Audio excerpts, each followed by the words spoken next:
All right, Vast Train 256, ladies and gentlemen, gwe mukutu kuoli subscribing, tapping a notification bell, sharing video na buli munna Uganda. Jasinzira okuba nga otuwatching. Abampita simple, nsanso okuba ate nga ndi nammwe ate kweno video munna Uganda gy'olina okuba nga olaba. A must watch video. Fred Kajubi Lumbuye, omu ku bannankyukakyuka ababadde ku mitimbagano gino nga babuusa banna Uganda buli lunaku. Avuddeyo n'ebyama ebyayatuddwa oba ebyabotoddwa eyaliko omulamuzi w'eggwanga Uganda. Mu mwaka gwa 2021 ekibiina kya National Unity Platform kyetaba mu kalulu. Akalulu ako Museveni ke yabba. Era ekibiina ne ssalawo okugenda mu kkooti okwowaabira omusango ogwo. Wabula abalamuzi abangi abali ku musango ogwo, omukyalo ono Justice Kisaache ye yavaayo n'ayawukana ku balamuzi abalala. Era gwe ssebo bannya bandaba yavuddeyo n'abaako ebyama byabotola. Fred Lumbuye Kajubi akomyewo n'ebirala ku byama Justice Kisaache be yabotodde. Lwaki totambuza vidiyo eno n'owuliriza? Katukomewo. Teacher atumbudde. Ba awave entata era yena binyika mu nsuwa n'agenda mu buwaŋŋanguse. Justice Kisaache awandiise bw'ati. Message to Dictator Museveni. Obaka buno mbuweereza Saabatujju Museveni. Oba nakyemalira Museveni. Museveni, many Ugandans have been forced into exile, fearing for their lives. Museveni, bannayuganda bangi nnyo basindikiriziddwa okudduka mu buwaŋŋanguse nga batya okufiirwa obulamu bwabwe. Others have been pushed into seeking unemployment in foreign countries where their safety and well-being are not guaranteed, simply to fend for themselves and their families. Abala bangi nnyo basindikiriziddwa okugenda okufunoonya omuddo ogwa kiragala mu nsi ezitali z'aboowe, saako n'okugamba nti bafunireko obuweerero gye bali eyo gye banaasobola okwebeezaawo saako n'okubeezaawo famire zaabwe. Among those in exile is the president of Law Society, Isaac Asemakadde. Mwabo bennyini betwogerako kwekulira ekitongole ekibaga amateeka mu Uganda ekya Uganda Law Society, omukulu gwe bayita Isaac Asemakadde. I, a former justice of Supreme Court of Uganda, and many other Ugandans are currently living involuntarily in exile, having been forced to flee for fear for our lives. Agambye kennyini ng'omukyala Justice Kisaache eyali ali ku ddaala ery'ekkooti esembera ddala mu ggwanga. N'abala bangi nnyo bannayuganda kati abadduka nga tebeeyagalidde okugenda mu buwaŋŋanguse nga basindikiriziddwa olw'okuba nti obulamu bwabwe bwali mu matigga. Your election win was secured in darkness in the midst of nationwide internet shutdown. Obuwanguzi bwo bw'ogamba nti wabufunidde mu kizikiza mu bintu ebingi ebyagenze mu maaso okwetoola eggwanga lyonna omuli n'okuggyako amayengo g'empuliziganya aga intaneti. The statement and the actions that have followed since you were declared the winner continue to raise questions whether you actually won the elections. Ebigambo ebyogerwa n'ebikolwa ebikolwa oluvannyuma lw'ogwe agamba nti wawangudde akalulu kano ng'era baakulangiridde byongera okuteekawo ebibuuzo eri abo abantu nga babuuza owaayi ebikolwa ebikolebwa n'ebigambo ebyogerwa biteeka ebibuuza akalulu kano wakawangudde ebya ddala. If you won legitimately, repression is unnecessary. Bw'oba ekituufu owangudde nga bw'ogamba okunyigiriza be wawangudde kyetaagisa. If repression exists, the legitimacy is in question. Okunyigiriza kuno okuliwa essaawa zino mu bannayuganda ngera kukyaliwo. kuno oyagala kulaga abantu nti kulaga nti owangudde akalulu kano oba okuleka abantu nga bibuuza ebibuuzo ekituufu kyeki. Your manifesto did not include hunting down those who didn't support you. Endaga byogenda kukola abalonzi bakulonde gye tuyita manifesto tewateekamu kintu kyonna kiraga nti bw'omala tewateekamu kawaayiro konna kalaga nti tewateekamu kawaayiro konna kalaga nti abatagenda kuwagira ogenda banoonya. Mu manifesto yo oba mu manifesto gye tuyita endaga byogenda kukola tewateekamu kawaayiro konna kagamba nti abatakuwagira ogenda bacunya oba ogenda banoonya. Elections in any democratic country are competitive. Ebyokulonda mu nsi zonna ezirimu emirembe ebyokulonda bibeera byakuvuganya. They are always people who support the candidate who emerges as the winner and those who support other candidates in the race. Akugambye nti nga bulijjo kibeerawo abantu bennyini bawagira omuntu waabwe gwe baagala era avaayo ng'omuwanguzi y'oyo abalondeddwa abantu abo gwe baba bawagidde mu lwokaano olwo.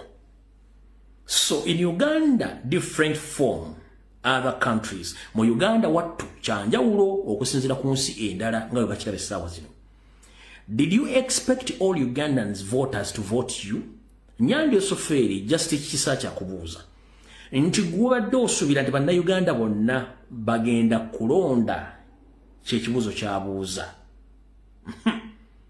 Is there any country where that happens? Nakubuuza nti waliwo ensi yonna byoli mu kukola gye bibeera mu kulonda nga n'okulonda kuwedde? Tugenda mu maaso. Museveni, you spend many years fighting for freedom. Nyandyo Yoseferi wamala emyaka mingi nnyo ng'ogamba olwanirira ddembe. You have been in leadership for 40 years. Obadde mu bukulembeze wattu emyaka 40. The country is working on the roadmap you set in motion when you took over power by the gun in 1986. Ulira. Hage bwati. Obadde mu bukulembeze okumala emyaka 40. Eggwanga olitambuza olizza mu mbeera gye walisangamu ng'otutte obukulembeze mu 1986 ng'okozesa amaanyi g'emmundu,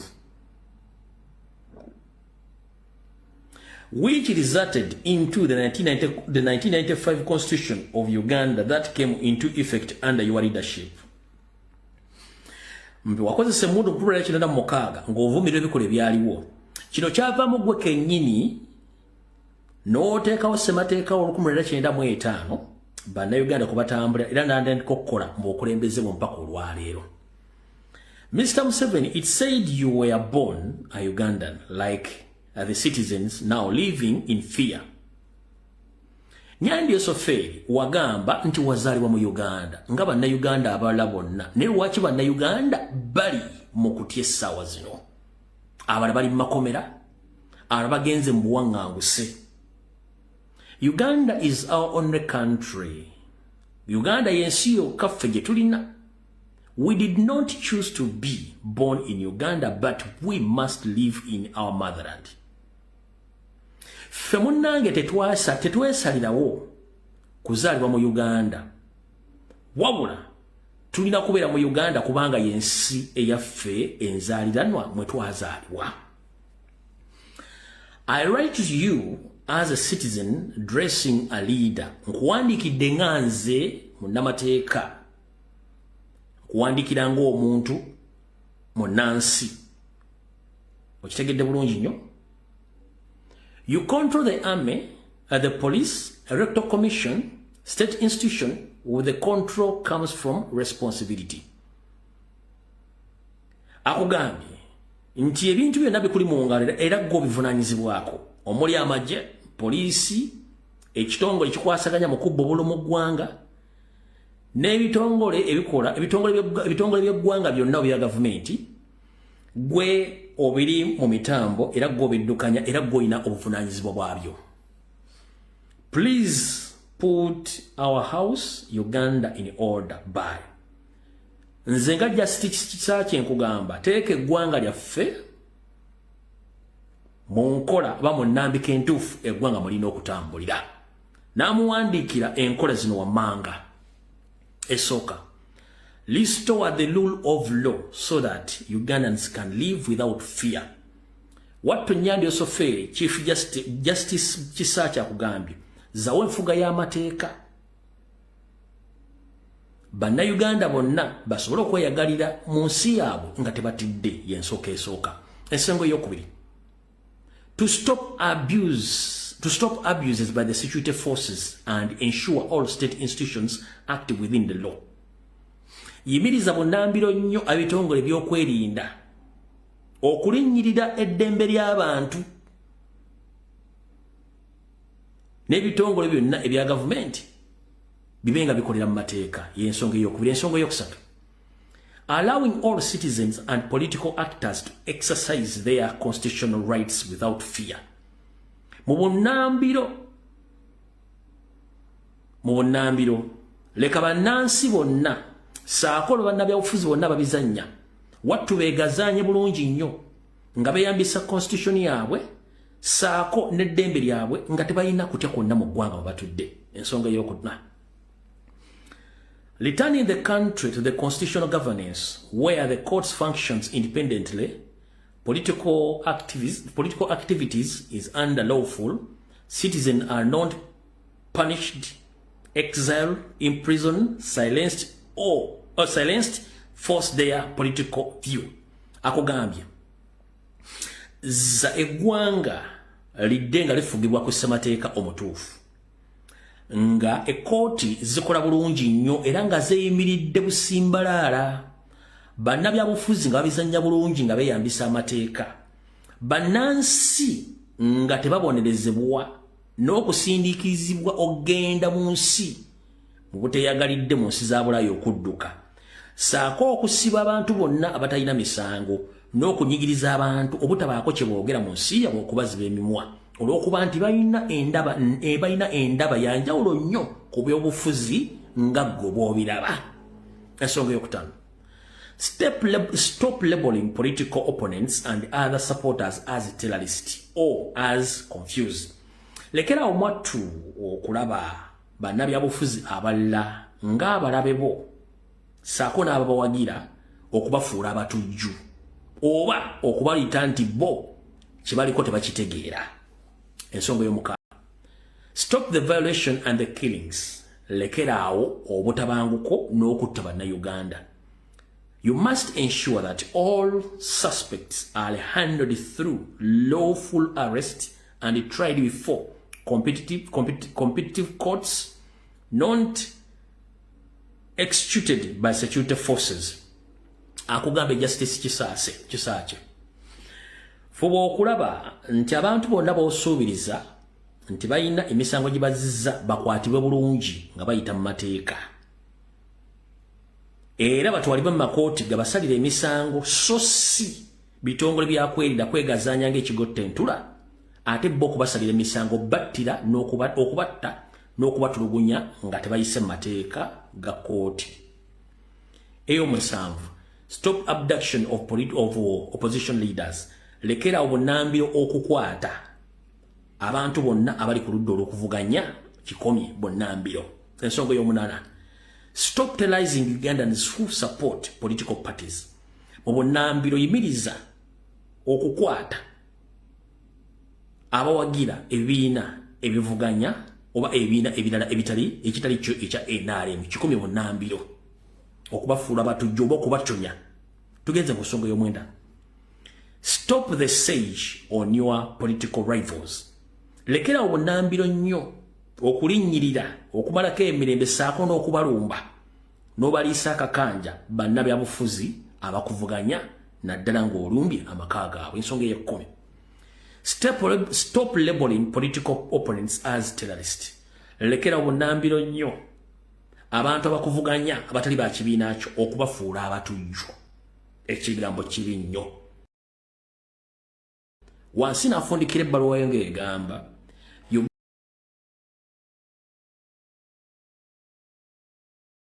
Uganda deserves dignity. Uganda deserves justice. Uganda deserves peace. Eggwanga Uganda lietaaga ekitiibwa kyalyo kiddizibwewo. Eggwanga Uganda lietaaga okuba nti liramulirwa mu mateeka era lietaaga abantu benga bayisibwa kyekimu okufuna obwenkanya.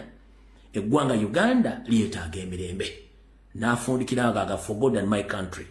Justice Dr. Esther Katimbo Kisache, former Justice of the Supreme Court of Uganda. Bwati wafandise ebbaluwa ye.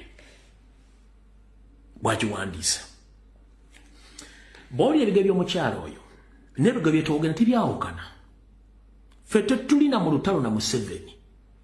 Tuli mu lutalo n'ebikolwa bye mukola ebitakkirizibwa mateeka. Nze okujja oba comrade n'ayogera ekigambo mu kyalo naye tekimufuula mutujju. Tekimufuula mutujju kubanga ery'eggwanga lirye. Abantu bangi mwe mulowooza nti bannansi abali mu kukolagadi benga lyenga embwa etunda omuzigo nga bbe ebyensi tebibakwatako ne mubbanga teboogera ne muttanga teboogera. Balonze mulala olangirira mulala kati abantu bate bagenda kwogera ensi ogenda kufuga ki. Bwatyo bwayogedde yaliko omulamuzi n'adduka mu buwaŋŋanguse Justice Kisache Katimbo yebadde ebbaluwa ye. Kitegeeza ensi eraba, ensi eyimuse, agali awamu ge galuma ki ge galuma ennyama. Oyinza okuba nga weesudde gwa nagamba ng'oli eyo nkutegeeza ensi yekwatako. Ebbaluwa bbiri zonna mmaze zisoma era mu butongole kanziggyemu wano.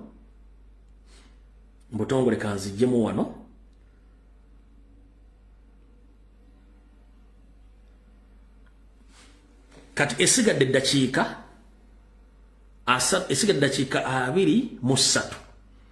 Mu ddakiika zino 23 jjo nabawadde information naye mbagamba ngenda baleetera party 2 yeruwa. Nabagambye ku Fire Hotel bannabyabufuzi bonna abadde bagamba nti bali mu opposition bakoze endagaano gye bayita memorandum of understanding ne Museveni. Ne mbagamba ati balamu bagenda fuka minister ambagenda sigala mu opposition naye saaji bamaliddeyo kati nfunye full version ya information eyo. Tuula okkalire owulire bulungi nnyo. Era mu bintu bye ngenda okusoma Ssaalonga Mulenga ejja mutaaginge. Buno bubaka bumala bwogera mmanyi buli muntu agenda tegeera kyekigenda kugenda mu maaso nga sinasimbula information ene eddako. Nsaba okuluma kutukwa Ssaabasajja Kabaka Ronald Mwenda Mutebi w'okubiri. Taata wonna woli nkulamusizaako, wonna woli nsaba okuloopera nti nga bulijjo musajja mukulu Nyandi Yoseferiti bahabulwa tabasira mutabani wa Kareke ensete muzizede nsanga bisibe ataliiko nsibuka alinga kitengejja ku mazzi sirwajja okwota gwakola n'endagaano ey'emirembe kati obusungu abufudde ensonyi oba ensonyi azifudde obusungu. Wetwogerera ssaawa zino endagaano ze yakola ne Buganda saako n'empewo zaffe n'emizimu n'emisambwa yazimenya kati akola bibye. Agezezzaako okunoonya amaanyi buli wamu naye gakyamubuuze kubanga emisambwa gyamuvaako. Kati kyakoze okimanyi nsaba okukuloopera n'okkuluma kutu Ssaabasajja Kabaka mpuliriza bulungi nnyo. Bagamba olwatta omwami nalumanya naye wakolawo ki. Butyo olwaliro nzaba okukuloopera nkutegeeze nti ensowole ssatu z'omanyiko bulungi eziri mu Buganda okuli Agnes Nabaloga bayita Nabalamba, okuli Sarah Kagere oyo naye ensowole, saako n'omutoolo David Wasajja ne bamayiga bonna. Oluvannyuma lw'okuba nti bategedde mukama waabwe takyalina maanyi gasobola kutuuza Baganda na bannansi n'ebikolwa bye bakola, anoonya amaanyi agagenda omusigaza mu Buganda saako n'okusigala ng'akyalina kontrol mu bintu bya Buganda gakyamubuze. Wabula Ssaabasajja Kabaka nkuloopera nti abasajja bano bagenda kukola ekintu ekisembayo eky'obutte mu Buganda kyekiriwa. Nazzi kuno mu Buganda obuwangwa tetubusaba bulamu, wabula Museveni ku bikolwa by'akalogo kalenzi ng'akwatagana n'aba abakyala ensowole ebbiri saako n'omulenzi ensowole ey'okusatu David Wasajja apuuli. Olunaku lw'enkya olw'omukaaga bateeseteese okugenda mu masiro g'Abassekabaka e Kasubi batandika okutinkuula nga bagamba nti bagenda kuddamu nga bw'onoga nti ngenzeeko ewaffe ku bijja nkyaleko nkuule ku muddo mbeeko ne kyenkola olunaku lw'enkya olw'okuba nti mukama w'ennyanja Yosofeeri takyalina maanyi ag'empewo n'ag'emisambo olunaku lw'enkya bateeseteese okugenda okukola omukolo ogw'okuddamu buto okubikka akabugo ku malaalo ga bassekabaka bagalamidde mu Kasubi e Mengo naye nga kino omukolo bagenda gukolera Nnyandwe tibahabulwa tabaisula mutabani wa Kaleekyezi mu bassekabaka bagezeeko bo nga bo omukuumira mu buyinza naye ng'ate ekikola kye bagenda okukola kyandiba kigenda twaliramu naawe Ssaabasajja Kabaka asaba okukulowera lunaku lw'enkya bwe kiba kisoboka wulira information eno tegeeza abakuumi oba abantu abali mu Kasubi e Mengo basobole okuba nga tebakkiriza mukolo gwonna gugenda kukolebwa Kasubi kubanga ye kyekyandibadde ng'ekintu ekisemba Museveni kyeyandibadde akola nti luwamu baamugoba takyalina maanyi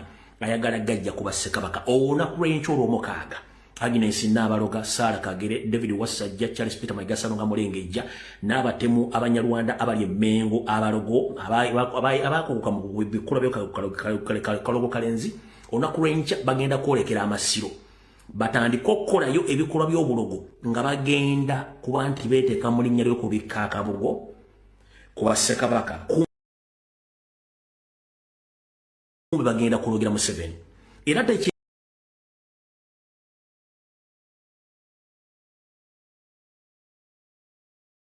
tekyewuunyisa nga naye kennyini Museveni yeesukidde najja okukola emikolo egyo kubanga emikolo egisinga obungi egy'Obuganda tegitumirwa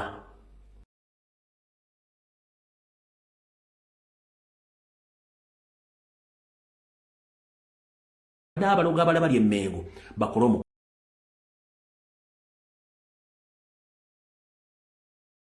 ogwo taata ngenda kusaba Oweekitiibwa empologoma ya Buganda fubanga bw'osobola kubanga bano abasajja bamastermindinga obulogo ebiseera ebisinga badde